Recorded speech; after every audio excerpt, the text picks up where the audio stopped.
Bye bye Bye bye bye bye bye bye bye bye bye bye bye bye bye bye bye bye. bye. Hello, Jody and Hey! David. Hello, How you David doing? Hellard. I'm all right, thank you. How are you? Very good, very good. Welcome to Bad Boy Running. Whoa, we've got two batters. There's a special that's just come out of Bad Boy Running, but there is also a documentary that's come out on Sky. And I'm afraid if you're an American listener, for some reason there's a Nike documentary about Salazar that has not been shown or bought by any of the American channels, even though it's been made in North America. It's a cover up! Yeah. It's a cover up! It's a conspiracy! Is it? Is it a Yeah, conspiracy?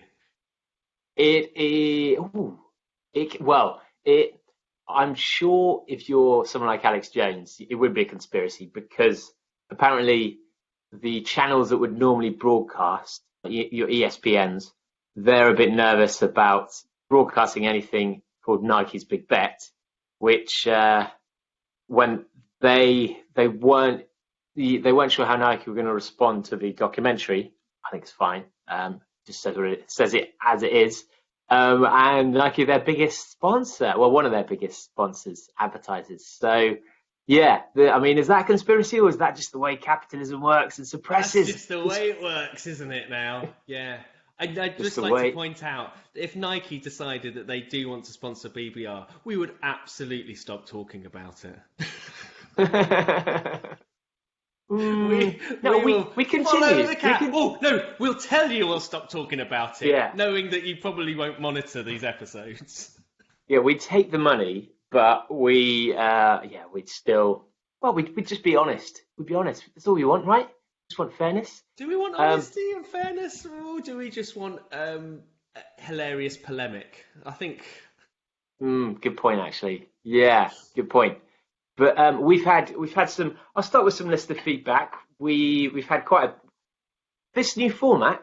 People seem to be getting on board with. Actually, they might respond, and they might respond quickly rather than a month. So, what have we been told? Firstly, I was talking about an Indigenous runner when we were talking with Jordan Marie previously, and Travis. This guy Travis commented, messaged and said, "We're thinking of Billy Mills." So, do you know Billy Mills? No, I don't know Billy Mills. Is this the one that So he what you brought up? You brought up in the interview. the I don't know if we said it in the interview, we said it around the interview. Yeah, Yeah. but Okay. he won gold in the 10,000, set a 10,000 record in the Tokyo Olympics. It was Tokyo. Ooh, 56? That'd be Tokyo. Right, Oh 68. yes, I have heard. Yes, I have heard this. This is something that's been on social media loads. Yes, Yeah, and yeah, that's where I get all of my knowledge from. So yes, I exactly. have absolutely, absolutely, I have. Yeah. Yeah, so interestingly, so there's a film about him. I think I've either seen the film or seen a documentary on him. So he recommended there's an Oglala Lakota tribe. Oh, he's from the Oglala Lakota tribe. There's a documentary about him. He wasn't expected to do well at the 10K, won the whole thing. But apparently he's still alive and kicking. He has a non-profit that benefits, but I was going to say the words he said, but the indigenous American youth through running. And he's still alive and on Instagram. So I'm going to try and reach out to him because I think any opportunity to get an Olympian gold of yesteryear is great. And he's only got 1,300 followers. So he's probably going to be quite impressed with our, 2,000 followers or 4,000 followers we've got. So maybe he'll He's agree to come on. 82. He's 82. He was born just before the Second World War. He's not going to be impressed by anything that we do. Yeah, that's true. let's, Yeah, good point. let's be honest. But it could, it might be a kind of a similar situation to the Wyoming Tyus Mm. discussion we had, which was kind of shedding new light and new colour on the on those achievements and hearing it from their perspective. So I think that would work really well. Yeah, I think it's always super interesting just to understand as well what it was like to go into the Olympics and what the mindset was, what the expectation, all the like intricacies of where you stayed, what how you interact with the other athletes, because we forget that we're now in a world where by the age of 30, most European people have travelled to 30 countries at least, whereas there are different times where people didn't travel, people didn't know about the the rest of the world in the same way. So I'll try and get Billy on. So you meant most white Western middle class people have travelled to 13 countries. Yeah, most posh boys. Most posh boys. Most posh boys. Good point. Yeah, we just done 30 countries in our gap year. And when I say most people over the age of 30, I don't mean this generation, because obviously they've not left the country in years, given the lockdown. And teenagers today. Just stuck at home, not doing anything, are they? On their computers all the time. You can actually say that as an angry old person and be 100% correct. What have you done with your life? Just at home playing computer games? Well, what am I meant to do? Oh yeah. Write letters to each other? I don't know. That's good. Read books. But you tagged me in a post on Facebook this week from someone in the group. David's just told me off for tagging him in stuff too. Not told off. I've made constructive criticism. Constructive. No, the thing is, I don't even think when I tag you into stuff. I only do it because I think, you still want to look at this. I never think, we necessarily talk about this on the podcast. But we've had some particularly gruesome and interesting things that have appeared in the Facebook group recently, that are actually slightly related to running as well. But this is something that's pretty special. So anyone that's done any sort of ultra run, or anyone that's done before you say what it is, how do you feel about this? Do you think this is a good thing? Do you think this is does this slightly weird? I don't know if this is. Okay, well, so before we reveal what this actually is, my personal opinion is it's horrific, and I love it, and it makes me wish I'd done something similar, but I don't think I'd have done it. I don't think the execution would be as good. It's the sort of thing that among runners they will find it impressive. Among any other type of human being, they're like, this is sick. So essentially, that anyone that's we're all runners. Any kind of ultra runner knows that losing your toenails is something that happens a lot over the course of many races. You'll lose a lot of toenails. But what happens if you have the forethought to think, when I lose my toenails from particular races, I'm going to keep them, and then at some point in the future, I'm going to turn them into a coaster. Yeah, and not only, I mean, these toenails are. It's just. I think it's horrible. The fact is, really horrible. They're painted as well, so that's what adds that extra element to it. They're probably not as horrific as they could have been because they are painted slightly as well. Okay, so make sure you're eating. Make sure you get some food now, just like something, just so you can be like, or take a really sickly gel just before. So they are painted, yes, but because some of these toenails have clearly, the whole thing's come out. Not every aspect of the toenail is painted, because you then get all that like inner toenail that's come free. But this is Shirt East. So Shirt East. I mean, we salute. Shirt East is the artist in question here. Well, I mean, I don't know, like how long have you held on to these? This is 1 year or.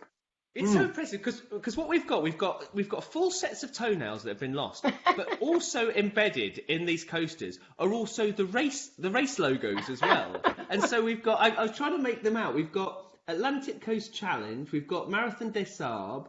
So I can't read what. I think the top left, it looks like pilgrims.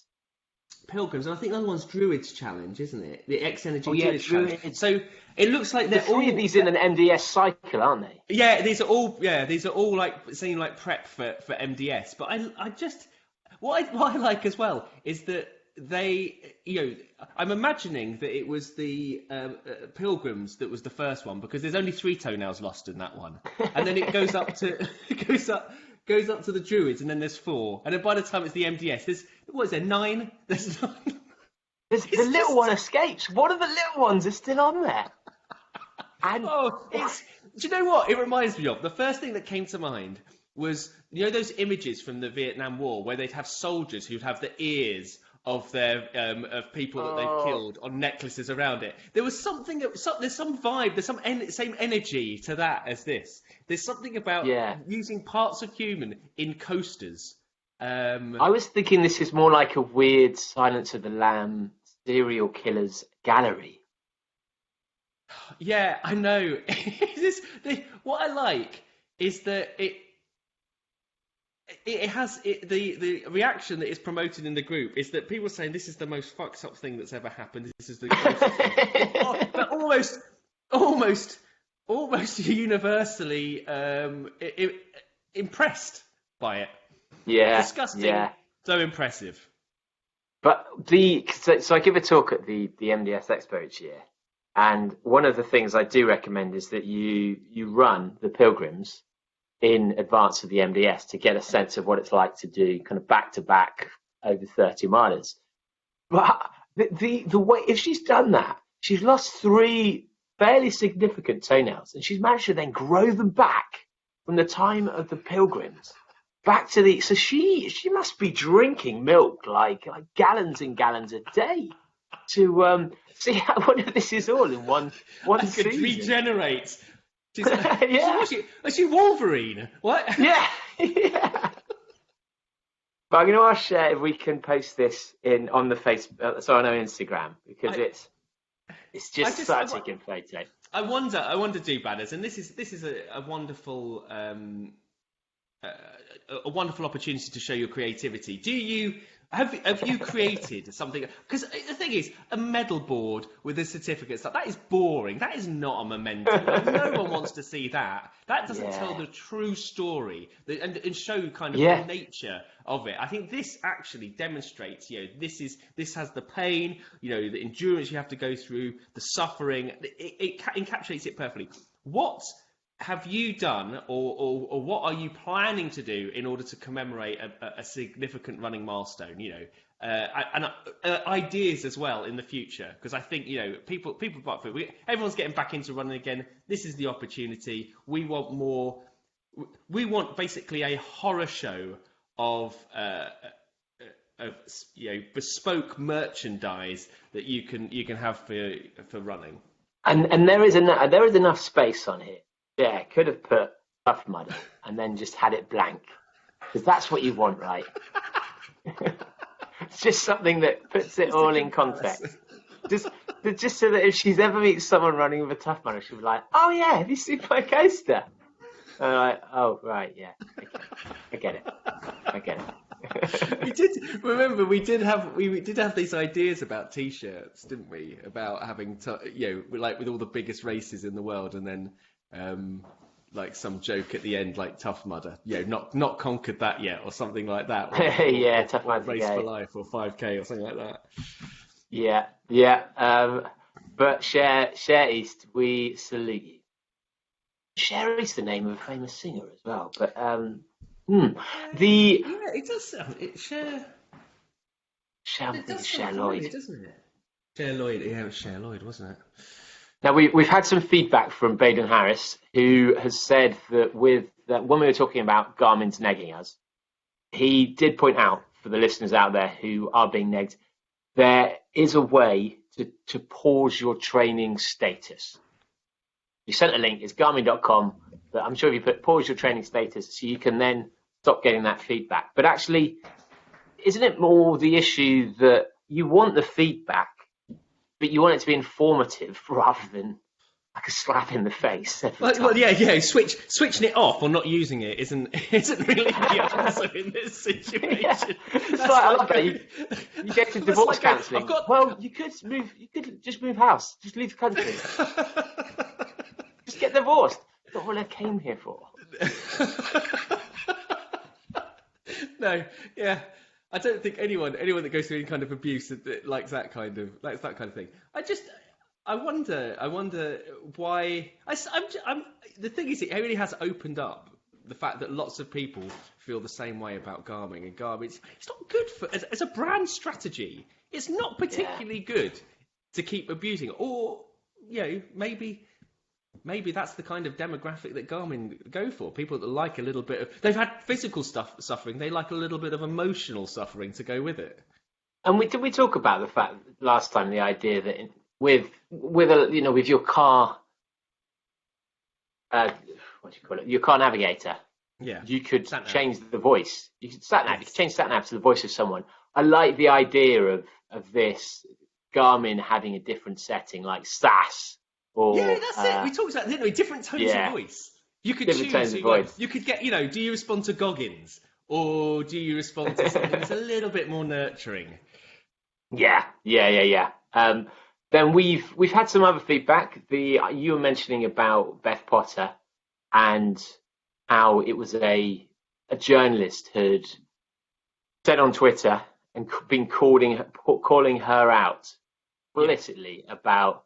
Actually, it was Matt Lawton, I think, of the Times. Who you're right, he is, and he's on Twitter. He is Lawton_Times. So he's clearly talking as a journalist.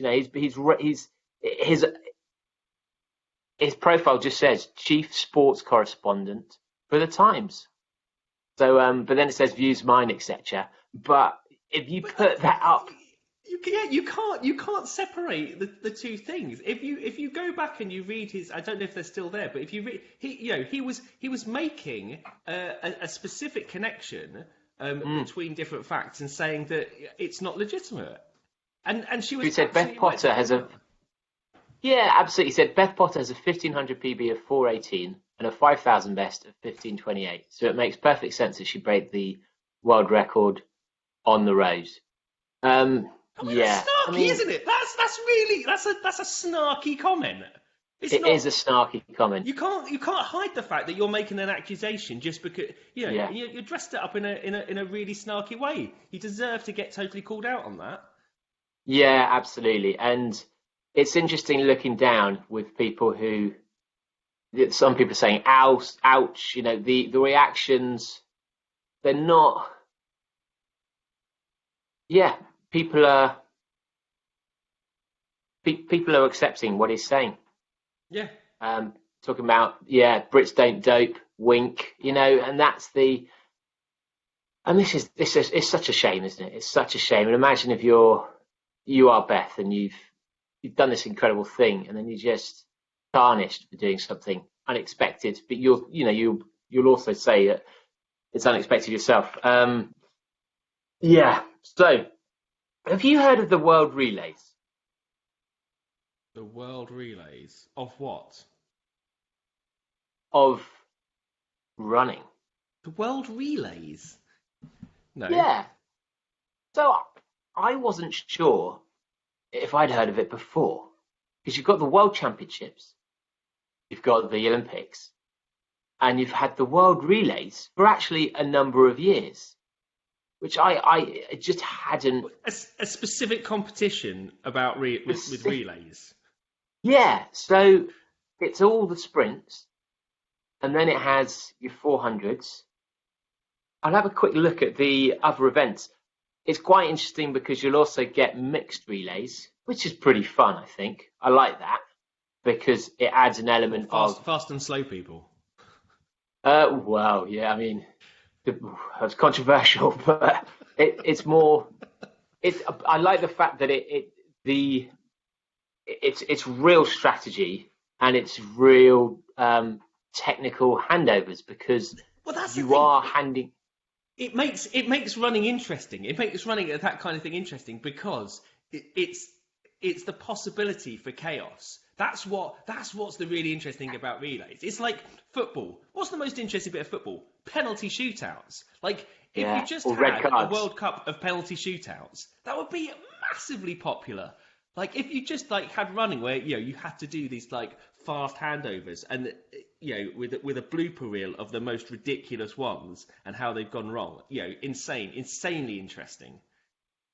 Yeah, so absolutely, and especially because you then have people of completely different speeds handing over to each other, and if you think that most people have been trained to handing over to women, men to men, and so they're used to the speed of transition, and so actually it is a completely different timing system that you have to use with when you pass. But so these happen. which I didn't realise they had happened. Here we go. The format is 4x100, 4x200, 4x400, 4x800, and 4x1500. And it's been going since 2014. Oh, so not that long then. Not that long. And No. Are they used as some kind? Are they used as any kind of qualifier, or do they have any kind of international status? No, I think they're just seen as quite a fun thing to do, which I think they are. Although, given all those, there's not really that many events. So, but a little sparse. yeah, it's a long way to go, isn't it? You're just in run a bit of a race.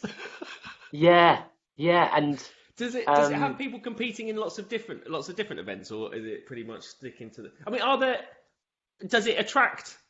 I mean, like I was going to say proper athletes, elite athletes, as in Olympic athletes and world champ level athletes.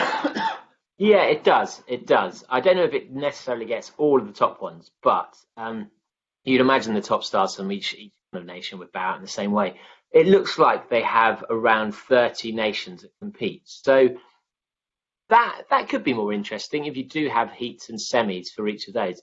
I would like to go and see an entire day of relays. I think that's a pretty good day. I think that's a pretty good day. Anyone that's sat around in an athletic stadium and you see like little bits and pieces, you're like, there's a race, and then someone does some pole vaulting, and then someone does a shot put somewhere, and then there's a massive gap, and then you're just like, but then the whole sort of like, for a lot of people, that would be good. The whole of the Olympics is waiting for the 100 meters and the relays. This is the day of just all of that. For some people, but not for me. For some people. For everyone. Everything is just a build-up to the 100 meters. It is. It's just, yeah. Unless there's how short could you? I mean, it would be amazing if you had 100 meters relay, and it would be like in 25 meters. You'd have 4 people, 25 meter sprints. With a 10-meter transition. with a pole vault size baton. Just that would be amazing. That would be super cool. And I do think we should have a 4x100 meter beer relay. I think that would be great, because when you do that first, what would you pass? What would be the baton in that situation? A pork pie or something? You've got to hand over the beer, the next beer. You've got to hand over the next beer. So wait a minute, are you carrying 2 beers? Wait a minute, are you carrying 2 beers then? You drink your beer, you then sprint to the next person who's got a beer, but they have to drink your beer, and they then sprint to the next. So you're already holding a beer. So in the transition, you're holding a beer. You collect a beer from the person who's given to you. You drink that beer. Then you run and hand over that beer to someone else. That makes sense. And then what happens on the finish line? On the finish line, you're carrying. Well, they just run with their empty beer. They run with their empty beer, don't they? Or they run with their full beer. They run with the full beer, and so do they have to finish drinking that before the finish line, or once they cross the finish line? What is the end point? Do you think the last person does 2 beers? Yes. Or maybe the coach. The coach is there. The coach. Let's bring everyone into it. The commentator. We've got to do this, because even with my injury, I can do 100 meters, I'm sure. And we were wondering what we're going to do at the run show south. If we can find a track. Right, who am I? It's on an airfield, isn't it? Yes. This is perfect. This is absolutely perfect for it. It's on an airfield, so it's gonna be flat. It's not gonna. The issue would always be at an existing running track would be because of the glass and the issue with that, wouldn't it? But if we're on an existing running track, I think we do cans. Oh, I said the glass would be fine, because it's more like the glass would be fine, and it would be funnier because you've got more of a the foam exploding out of a glass is more fun than a can, isn't it? Yeah, but it is. I think we that we're gonna. So who are my listeners from around the Aldershot, Farnborough area? Kieran, Chris, you know who you are. Maybe the Millers potentially. is there a track we can get to run to after the run show that we could? The trouble is, like Farnborough Athletics Club or Aldershot Athletics Club are really top end. They're one of the best clubs in the country. There's no way they're letting us near. But we'll figure this out because I think this would be really fun to do. And anyone who's worried about doing a BMR, you're not going to be worried about that because we're all going to be terrible. But yeah, anyway, the marathon relays. Wow, that was a detour, wasn't it? So interestingly, they're happening again this year, and a lot of the big teams, the US team, and it's looking like the Jamaican team now, aren't going to go because they're so worried that their athletes would then catch COVID. Oh, really? And then would be in trouble for the Olympics. And I didn't realise that that's interesting in itself. I thought I'd bring up the fact that this existed, but I wasn't sure if anyone else would really have it on their radar. It's in Poland this year, but I didn't realise. So no, I've read up my stories. I didn't realise after the European Champs in Poland this year, that was held in March, that over 30 athletes then tested positive for COVID after the event. Oh, really? If you think about how tight they would have been going into it, I haven't researched what they did, but given all the other events we've heard about, people have to have 2 clean tests, don't they? If you look at the Australian Open and the various other events people have been doing. So you'd think these people, athletes, would have been tested before the event twice, and yet still 30 people caught it afterwards. I mean, it's really interesting, isn't it, that actually because of the vaccine rollouts, which obviously benefit Western countries more, that you're going to have that situation that going to Tokyo, that there are going to be smaller countries where they're not going to have that vaccination, they're not going to have that herd immunity, they're not going to have that, and so there must be massive worries about both going there and coming back with it because it's going to put them at a risk that disproportionate risk than Western countries. And what are we saying about South Africa, Brazil, who've got strains that are particularly virulent? Are they just not allowed to enter because it's too big a risk? Or because that's the worry. If we can all have our inoculations and have had our jabs, but we're not inoculated against every type of COVID strain that could be out there. And that's the trouble. We make it a rule. You're only allowed back in if you've won a gold medal. In the 100 metres. In the 100 metres, we only... It's like Highlander. Only one shall remain. It's about time that we take drastic measures and we just say that you have to quarantine on the Isle of Wight, and that's it. Like let's use the Isle of Wight was a sanctuary in Day of the Triffids. Let's flip it around and make sure that the rest of the country is a sanctuary by sacrificing the Isle of Wight. Isn't that why you go for your holiday every year, though?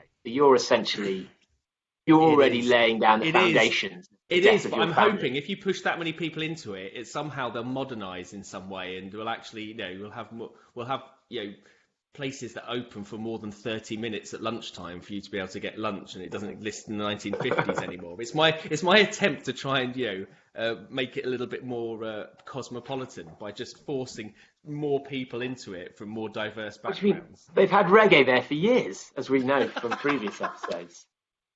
So it is the second island of reggae in the world. It is. Exactly. That's why we love it so much. That's an amazing Derek. Right, what else are we reference? There was another thing I just wanted to mention, which I thought was really interesting, just while we're talking kind of Olympics and everything. That was a story that came out saying that the British Olympic chief was saying that Mark England, which I think is still a great name for a Team GB chief, was saying that they're going to allow athletes to protest and have full expression, which is weird because the IOC don't allow that at all. But obviously there's some kind of feeling, and this is obviously as a result of BLM and being able to sort of express yourself in that way. And of course, there are so many famous Olympic iconic protests that that have kind of gone down through history. So they've had a discussion with the team, and they are going to sanction whichever way they want to protest, which I think is really interesting, because I don't know how that fits in with the IOC, enforcing the rules about that. And also, but this is really good, because he's now saying, I'm going to fight for you against the IOC. That's what he's saying in reality, isn't he? He's saying, whatever issues you face, I will cover you, which I think is this could be so groundbreaking, because while this is an England story, British story, this could have repercussions globally now, because we're in this situation where the sponsors of athletes want this because they want the kudos. Nike, Adidas, they're clever. It's gone the other way round, hasn't it? It used to be the fact that sponsors, they absolutely hated it, but now Nike with Copernic and everything, it feeds into them doing something. But also superficially or not, depending on on your opinion. Yeah, but the sponsors of the Olympics aren't those sponsors, because the sponsors of the Olympics are Range Rover, McDonald's, brands that are trying to appear to be healthy, whoever it may be, and also like Muller Lite, Muller Lite, and all these brands who are desperate to try and pretend that they're not what they are.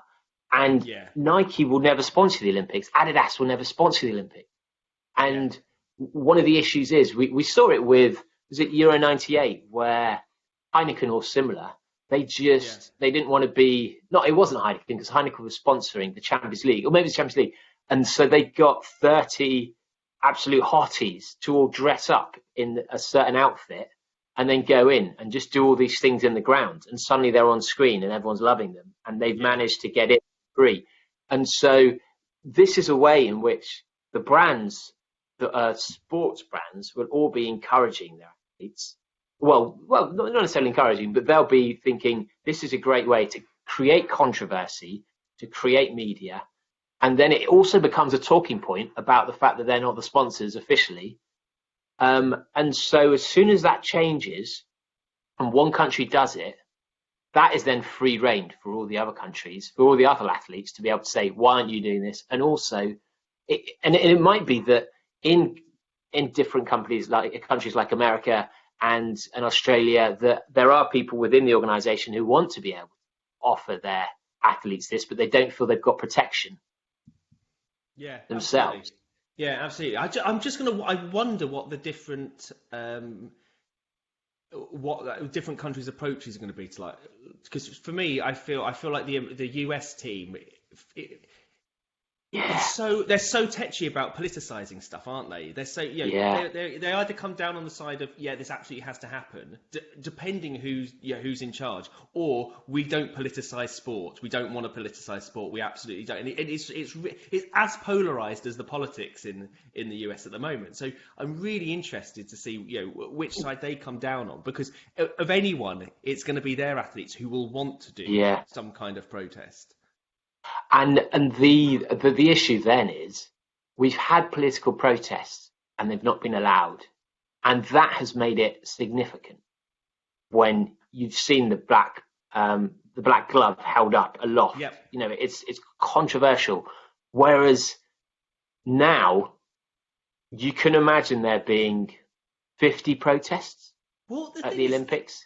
Like it's happened in football, they take the knee now before each game, and it's all the power has been lost. Like, because it's mandated by the Football League, by the Premier League. Everyone's, and they used to show it, in the highlights and stuff like that, and it's like a second to show that they've done it, and it's lost all of its power of protest because it has been kind of mandated, and so. It'd be really interesting to see how this works, but it should be different because there's going to be lots of different variations of protest and in different ways, and so and that moment when because that's very different. That moment when they stand on the podium is the opportunity to do it, whatever the protest is. So it's gonna be really interesting to see. But did you Yeah, and did you? Oh God, sorry. no, go ahead. No. I was going to go on to a slightly different subject. That probably wasn't it. Yeah, do it. I thought you tried to. Hit him with it. Did you? No, just the final thing I just really was thinking about the Olympics is that did you see the Canadian people love? What I've noticed is that people absolutely love it when we talk about fashion on this podcast. For some reason, people seem to laugh a lot. They seem to people say, "Oh, Jody and David talking about fashion," and then there's loads of animated GIFs of people laughing underneath it, and I don't really understand why they would do that. But I mean, I just bought cool jeans for the kids. You've bought some jeans. Bought some jeans. I haven't bought jeans. Here's a confession. I've been wearing the same pair of jeans for the whole of lockdown since March last year. I'm yet to wash them. Is that a confession? I don't. There's going to be. That is. You've yet to wash them. I've only got one pair. And I don't even understand what. Have you worn jeans a lot? You must have worn them a lot. Throughout the winter. Shorts a lot? No, throughout the winter, a lot of jeans. Yeah. Well, yeah. They're baggy jeans. Okay, right. Have you seen the Canadian Olympic team's closing? I think it's their closing ceremony outfit. Double denim. Double denim. Oh, man. I had these flashbacks of early 90s.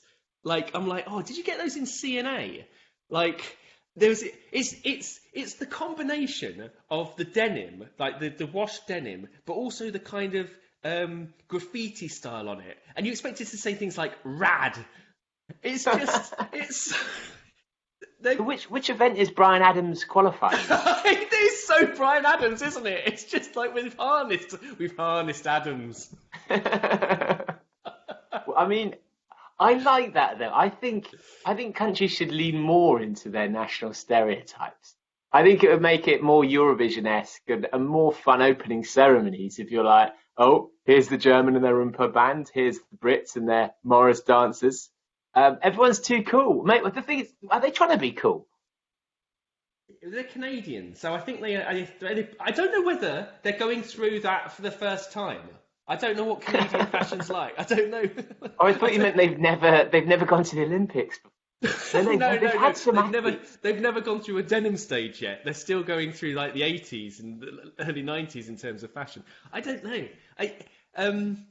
But I agree with you. The thing I like about the Eurovision is the fact that when you get like someone when they have the traditional dress and they try to update it a bit and turn it into like, or they'll have a a sort of like this kind of like raver DJ type thing, and then they'll have someone an old lady in a traditional dress dancing next to it, and it kind of doesn't work at all, but it kind of is beautifully Eurovision.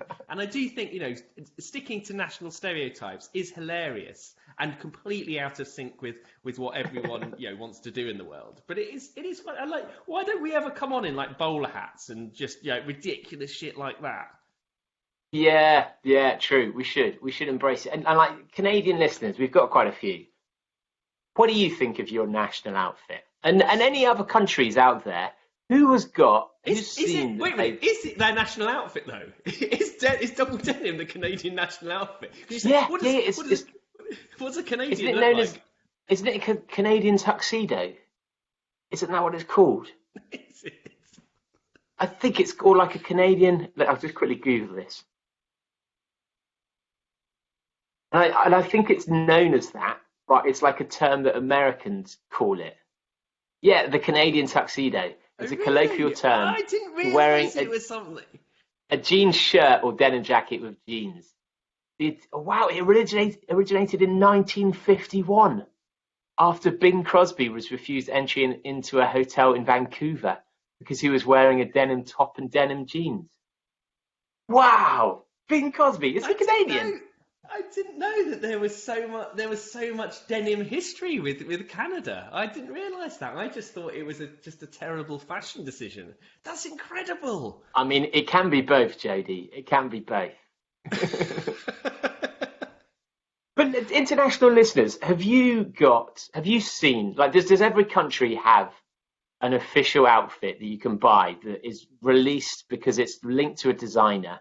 I know the American one is always, I think it's at Ralph Lauren, and it always looks like preppy, Oh, it is. It preppy is. people on a yacht. It's always horrible, Yeah, it horrible. is. The American ones, what I love about the American ones, just it's so draped in the stars and stripes as well, isn't it? It's just like there's Yeah, absolutely no way. It's like at least like some of the outfits, you're like, I'm not entirely sure which country that is. You know, kind of like that. With American, you're like, this is America, and you will know. it's like they've been a flag has exploded on A them. flag has always exploded in multiple ways. Yeah, like a designer's made love to the flag in there. Anyway, Yeah. anyway. Well, I know you've got a call at 10. Have you got any more time, or we got to I've jump got off? couple more minutes yeah. And then If you squeeze did we something else mention in. about did we mention about Lovetrails last time? I know it was potentially going to be mentioned, and then we may be No, running out no, of we didn't time. mention it. Why? What happened? Yeah, well, and I'm mentioning this partly because I love Lovetrails, I love the people, I love the event. So they've had to shift their dates. Obviously, they've shifted it once, shifted it twice. They're now it was scheduled for June and sorry, beginning of July, and they've had to cancel. And they've said the main reason actually is you just can't get insurance still. So Oh, really? Yeah. I wanted to mention this firstly to say if you're going to Love Trails or were going to, please don't ask for a refund. Please don't roll it onto something else. Roll it onto next year. And true of all events, like don't be asking for refunds, people. Please don't, unless you absolutely have to. But yeah, the fact that it's the insurance in the end that is the decider, and I think we've all been thinking, it's down to the race organisers and their taste almost for risk, but that you just can't get insurance to cover at the moment for COVID, it seems, for big events. So I don't know whether this is going to be, if this is almost the canary in the coal mine for big future events still coming Yeah. up, whether more are going to be pulled. I certainly hope not. Yeah, so not good news to kind of end on, sadly, if we are ending, but I thought it was interesting. People would want to know that. And Yeah. also, has anyone else seen this as well? Love Trails would be about 3,000 people. So that kind of scale. We have had in the UK some events. We've had a gig that was Blossoms. Come on. What a waste of a gig. But they're reporting back on that. We mentioned previously that the London Marathon were doing trials, but they've had to change that already the week after we announced it. So they're still looking to do trials. Has anyone had any good experience, any good stories of trials happening and feedback coming back positively? Because that's what we're waiting for, isn't it? Yeah. Yeah. Well, there's a lot of ultras going on, which is great. There's Yeah, as that's true. after this has come out, Thames Path 100 will have been run. Either we'll be talking about CFTB's course, victory in that, or So is Dan Lawson Lorna's, running that one? he is running that one. It's going to be Lawson CFTB. Oh, that's First one. going to be brilliant. And Yeah. do we salute CFTB and also Mike Bisson for their performances? Oh, we haven't actually. We didn't talk about that. Actually. We haven't talked about that. But those were both incredible performances. Yeah, and like Mike, so CFTB, congrats, he ran 50 miler, he won it, he did a great time, but actually, if you look at his pacing, my word, he went out like a train. He was going for the record. His last, I think, 10k was slower than the person in second. He was being caught. So interesting. He's done incredibly well, but he wasn't pacing that well. Which I admire. Which I like don't that. worry, on a 100-miler, you don't need to worry about pacing that much. Don't need to worry Well, this about is why I'm that. excited about. But apparently he informally, it says on the what's it called, Centurion preview thing where they're talking about it, that he'd been mentioning casually that he's going. Was it like course record or like 13 hours or something? He's going for like. And the fact he's up against Dan Lawson as well, who's so experienced, and But Dan won't have been used to some young buck coming up and, probably giving the chat beforehand and then heading out quickly. So it'll be fascinating just those first 10K, because I'm sure Richard's going to pace it, going for the record, and whether Dan will go with him or just think, and whether Dan's trained for this or not, how trained up he is, whether he's in peak shape, because this could be a handing over of crowns potentially.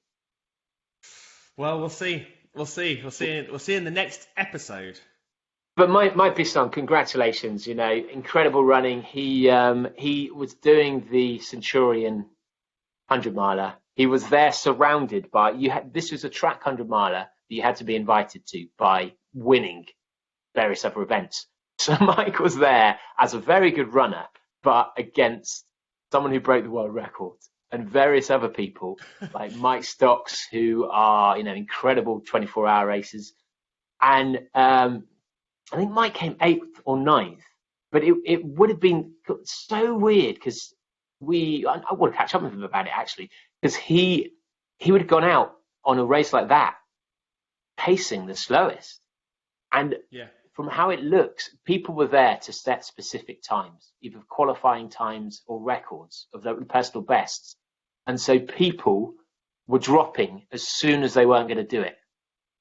And so as the race goes, that must be pretty weird, where you're losing half the field by 60, 70 miles.